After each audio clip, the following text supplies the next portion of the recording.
కీసరగుట్ట ఎలా వేసింది, ఇక్కడ శివలింగాలు ఎలా వచ్చాయి, అలాగే శివుడు ఎలా ప్రతిష్ఠించారు అనేది ఇక్కడ ఫోటోలు ఇక్కడ నుంచి స్టార్ట్ చేస్తే అక్కడ ఎండ్ వరకు ఒకసారి ఎక్స్ప్లెయిన్ చేస్తే మీకే అర్థమవుతుంది.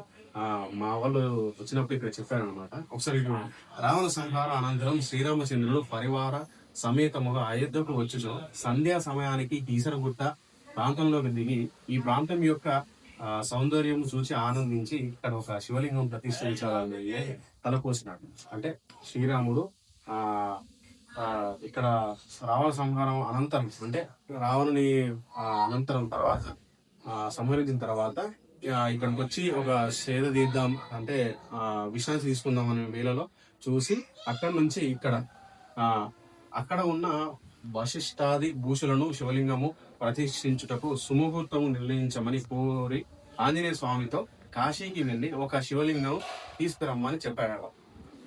ఇక్కడ ఎవరు? శ్రీరాములు ఆంజనేయ స్వామికి చెప్పారనమాట. ఇక్కడ నుంచి ఆంజనేయ స్వామి అంతటా హనుమంతుడు ఆకాశ మార్గం కాశీకి బయలుదేరారట.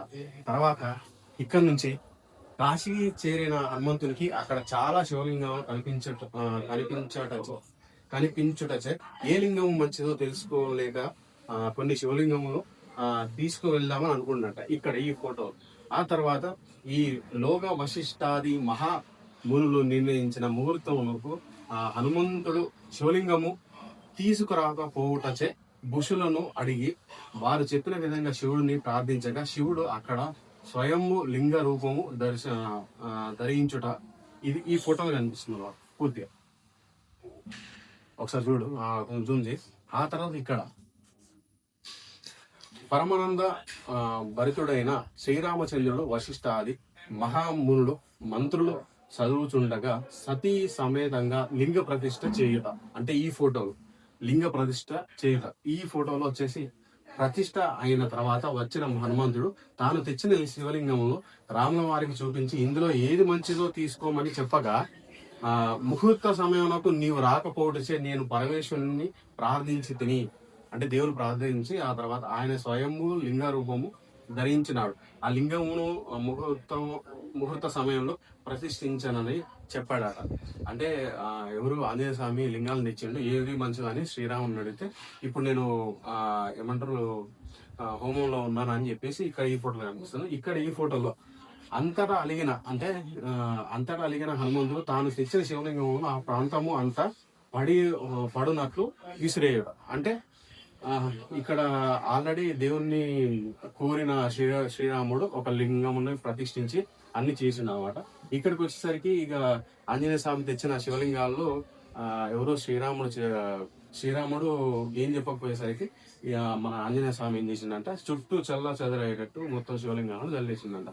ఇక్కడ ఫోటో వచ్చేసరికి అది చూసిన రాముల వారు హనుమంతుని అనునయించి నీవు కూడా ఒక లింగం ప్రతిష్ఠించుము, తద్వారా ఆ ప్రదేశము నీ పేర కేసరిగిరిగా మారి ప్రసిద్ధి చెందుతుందని చెప్పాడు. అంటే ఇంకా ఈ ఫోటోలు కనిపిస్తుంది. ఈ ఫోటోలకు వచ్చేసి అంతటా సంతోషించిన హనుమంతుడు తాను తెచ్చిన శివలింగంలో ఒక దాన్ని ప్రతిష్ఠించుట, అక్కడి నుండి ఈ ప్రాంతం కేసరిగిరిగా మారి కాలాంతరమున్న కేసరగుట్టగా మార్పు చెందినది. ఇక్కడ అంటే ఇంకా శివలింగాలు ఎలా వెలిసినాయి, శివుడు ఎలా వెలిసిండు, కీసరగుట్ట ఎలా మారింది, ఆ తర్వాత ఇక్కడ కేసరిగిరిగా ఉన్న ఏమంటారు ఊరు, అంటే ఈ గుట్ట పేరు మెల్లగా రాను కీసరగుట్టగా మారింది అనమాట. ఇంకా ముందర చాలా విషయాలు నేను చెప్తుంటా. అయితే ఇక్కడ ఒకసారి ద్వాదశ జ్యోతి లింగములు, అంటే ద్వాదశ జ్యోతి లింగములు ఇక్కడ నుంచి ఉన్నాయి. శ్రీ సోమనాథ జ్యోతిర్లింగము జానాగఢ్ గుజరాత్. అంటే లింగాలు ఎక్కడెక్కడ ఉన్నాయండి? మధ్యప్రదేశ్, శ్రీశైలం ఆంధ్రప్రదేశ్, పార్లీ మహారాష్ట్ర, పూనా వద్ద మహారాష్ట్ర, తర్వాత మధ్యప్రదేశ్,